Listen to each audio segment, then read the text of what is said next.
সন্ত্রাসবাদকে সমূলে উৎখাত করতে ধারে ভারে শক্তিশালী হচ্ছে ভারত। গত 22 এপ্রিল পেহেলগাঁও হামলায় মৃত্যু মিছিলের পরই সন্ত্রাসবাদে মদতদাতা হিসেবে নাম উঠে আসে পাকিস্তানের। এরপরই প্রধানমন্ত্রী একাধিকবার সন্ত্রাসবাদ বিনাশের লক্ষ্যে দিয়েছেন কড়া হুঁশিয়ারি। এবার যুদ্ধবিমান ধ্বংস করার ক্ষেপণাস্ত্র কিনছে ভারত। শত্রুর যুদ্ধবিমান নিমিষে ধ্বংস করার লক্ষ্যে তৈরি ভারত। পেহেলগাঁও আবহে অস্ত্র ভাণ্ডারের শক্তি বৃদ্ধিতে জোর দিচ্ছে ভারত। প্রতিরক্ষা মন্ত্রকের এক কর্তার কথায় আকাশপথ দিয়ে ধেয়ে আসা সব ধরনের হুমকি প্রতিরোধের জন্য ম্যান পোর্টেবল সিস্টেমের ঘাটতি রয়েছে ভারতীয় সেনাবাহিনীতে। ঘাটতি পূরণের লক্ষ্যে প্রতিরক্ষা মন্ত্রণালয় সম্প্রতি একটি দরপত্র আহ্বান করেছে। এর মাধ্যমে কাঁধে বহনযোগ্য দেশীয় প্রযুক্তিতে তৈরি ক্ষেপণাস্ত্র কেনার পরিকল্পনা করা হয়েছে, যা শত্রুপক্ষের যুদ্ধবিমান বা ড্রোনকে দ্রুত ও নির্মূলভাবে ধ্বংস করতে সক্ষম। 6 কিলোমিটার পর্যন্ত দূরত্বে থাকা ড্রোন বা যুদ্ধবিমানকে আটকাতে বা ধ্বংস করতে সক্ষম এই ক্ষেপণাস্ত্র।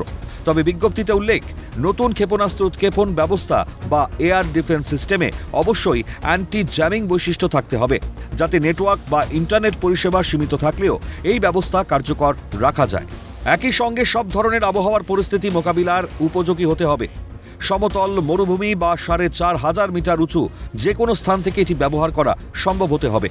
এই ধরনের ক্ষেপণাস্ত্র ব্যবহার হয়েছিল পূর্ব লাদাখে চীনের সঙ্গে সামরিক সংঘাতের সময়। এছাড়াও দেশীয় অস্ত্রভাণ্ডার শক্তিশালী করার লক্ষ্যে 48টি লঞ্চার, 48টি নাইট ভিশন ডিভাইস, 85টি ক্ষেপণাস্ত্র এবং স্বল্প পাল্লার বিমান প্রতিরক্ষা ব্যবস্থা পরীক্ষার জন্য একটি কেন্দ্র স্থাপনের জন্য দরপত্র আহ্বান করা হয়েছে। আগ্রহী সংস্থাগুলোকে আগামী 20 মের মধ্যে তাদের প্রস্তাব জমা দিতে বলা হয়েছে। প্রসঙ্গত, 2023 সালে ভারত রাশিয়ার মধ্যে অস্ত্র চুক্তি হয়, যার আওতায় ভারত পায় ঈগলা এস ক্ষেপণাস্ত্র।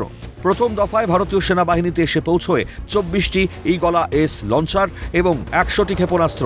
আর এবার ভারতের নজরে একই ধরনের স্বল্প পাল্লার বিমান বিধ্বংসী ক্ষেপণাস্ত্র। সন্ত্রাসবাদ ও তার মদতদাতাদের উচিত শিক্ষা দিতে ক্রমশ শক্তি বৃদ্ধি ভারতের। সামলে থাকার বার্তা পাকিস্তানকে। ক্যালকাটা নিউজ।